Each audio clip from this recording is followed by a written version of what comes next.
So we finally have some good news to share on the program, and it was a little scary there for a second. But Bernardo Arévalo sworn in as president of Guatemala on Monday.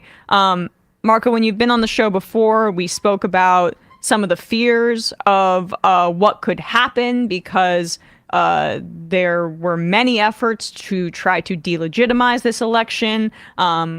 Coup fears as well.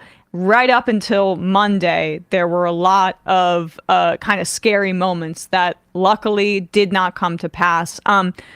Before we get to the more recent events, for people who maybe didn't listen to your past appearances on the program, who is Bernardo Arévalo? Why is his election so historic? And what does it represent for Guatemala? Bernardo Arévalo de León is the he's the president of Guatemala. He was the candidate of a relatively newly formed political party called Semilla, which translates as seed. This party got only organized in Guatemala in 2019, and this political party emerged out of the protests in Guatemala in 2015, large-scale protests against corruption, against impunity, and so on. The protests that managed to overthrow a government back then in 2015. Arévalo is also a man who has spent the last 20, 30 years of his life working as an academic, working as a consultant, working as a diplomat for Guatemala in various capacities in various countries. But most important of all, Bernardo Arévalo is the son of Juan José Arévalo. Juan José Arévalo is important in Guatemalan history. In fact, is important in Latin American history because he was the first democratically elected president of Guatemala back in 1944. And that means exactly 80 years ago. So Juan José Arévalo was very important because he was not only the first democratically elected president of Guatemala in the 20th century, but he also was an innovator, a real reformist. He was a man who brought to the country, badly needed transformations from the social security system to the first labor code of the country and so on. I mean, education, social policy, social programs, and so on. Bernardo Arévalo then is the son of this dearly remembered president of Guatemala, the first president of the October Revolution, the Guatemalan Spring, from 44 to 54, which was eventually overthrown by the US through a CIA-backed coup d'etat against President Jacobo Arbenz. So Arévalo carries a lot of weight on his shoulders. The legacy of his father, the memory of the people, democratic expectations, and obviously the massive levels of corruption and impunity against which his party has been fighting since 2019 as part of Congress, and citizens have been fighting since 2015 as part of social movements. And that historical weight is so important to understanding it, especially with the attempts to overturn, his election when we're talking about the history of coups in Guatemala, and also the fact that the U.S. seemingly did not stand in the way here, which is different than, of course, the history of what happened to his father's successor. But what led up to this moment being so historic in the sense of, how long has the right and corrupt interests, how long have they had control of Guatemala's government? And what were some of the ways that they tried to keep him from taking power?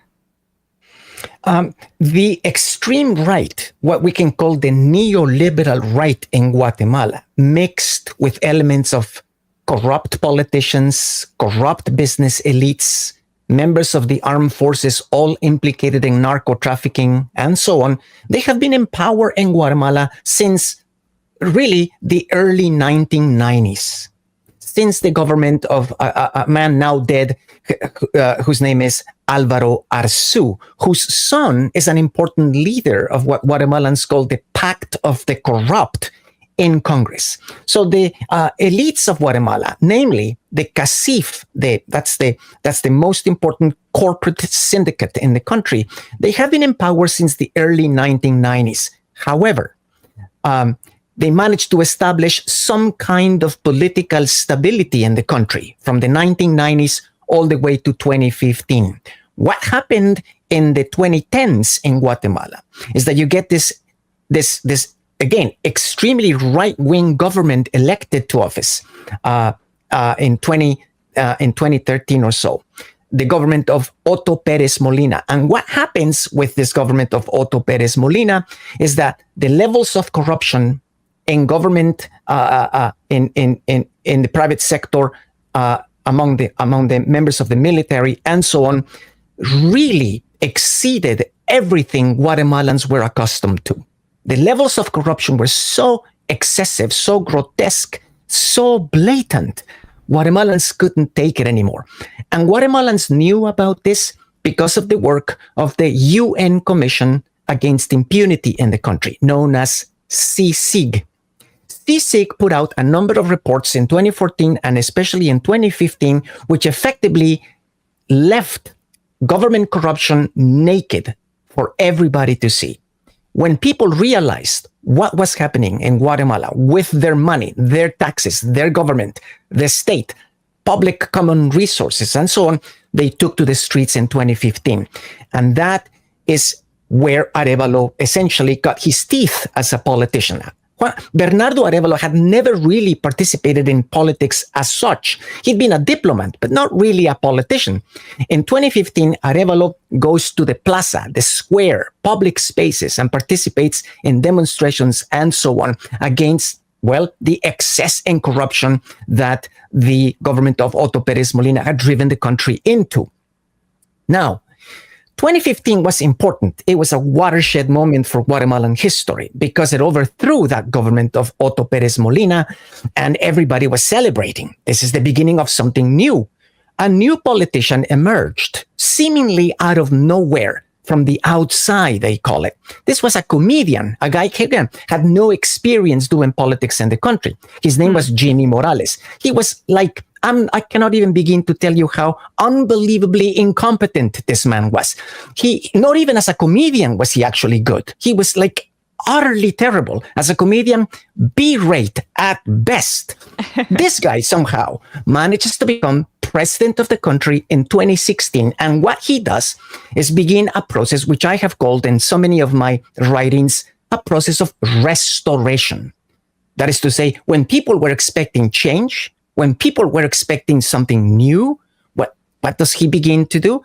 Restore the same levels of corruption and the same levels of impunity and the same levels of prosecution and persecution of the media, activists, and so on in 2015. And so this horrific process of political restoration of corruption and impunity begins in Guatemala in 2016, and it goes all the way to 2019 when yet again another extreme right-wing politician, which in 2012 was implicated in the massacre of prisoners within the Guatemalan prison system because he'd been, in fact, a prison warden at the time, Giammattei got elected in 2019 with, again, a political party that was just concocted for the moment, known as Vamos.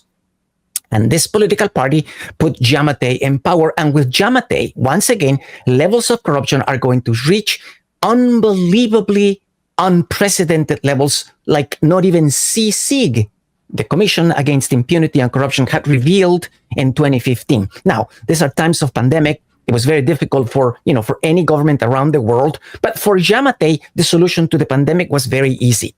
He got on he got on television, gave a press conference to the country in early days of the pandemic, and he essentially told Guatemalans that the solution was very simple. You're on your own, he told everybody.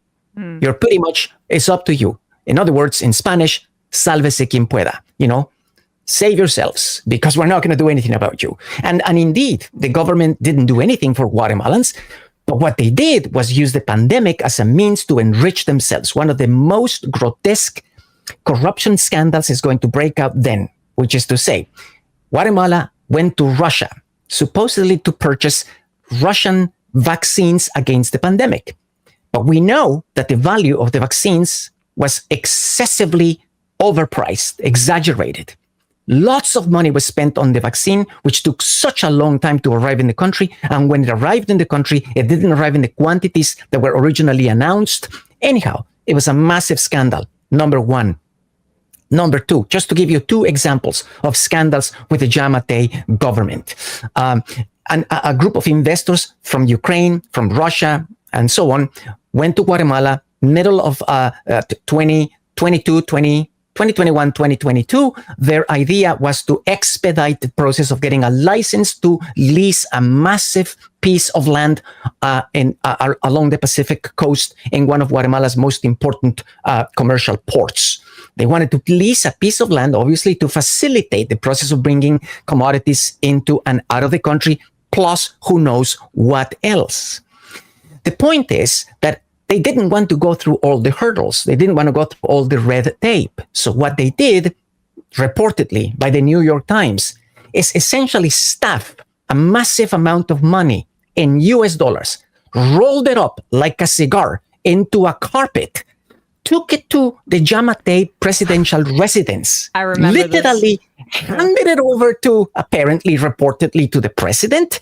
And of course, this was denounced by one of Guatemala's special prosecutors, still in the office of the public ministry, despite the fact that Consuelo Porras, the chief of the public ministry, was already working to protect corrupt politicians. So after Sandoval denounced what it became known as the red carpet scandal in Guatemala, he went into exile. He began to be prosecuted. Charges began to be laid against him, not against Giammattei. The chief of the public ministry protected him. Point is that the elites, the right-wing politicians, the business elites, and so on, they've been in power in Guatemala since pretty much the transition to democracy in 1985. It worsened in the beginning of the 1990s, all the way to, well, pretty much 2023. The significance of Arévalo is that he stands against this long-standing tradition of extreme right-wing neoliberal rule, corrupt politicians, narco-trafficking interests, and so on. It's the significance of this moment really cannot be overstated. So Absolutely. when Guatemalans went to the streets on January the 16th, the 15th to celebrate, I mean, I was celebrating with them.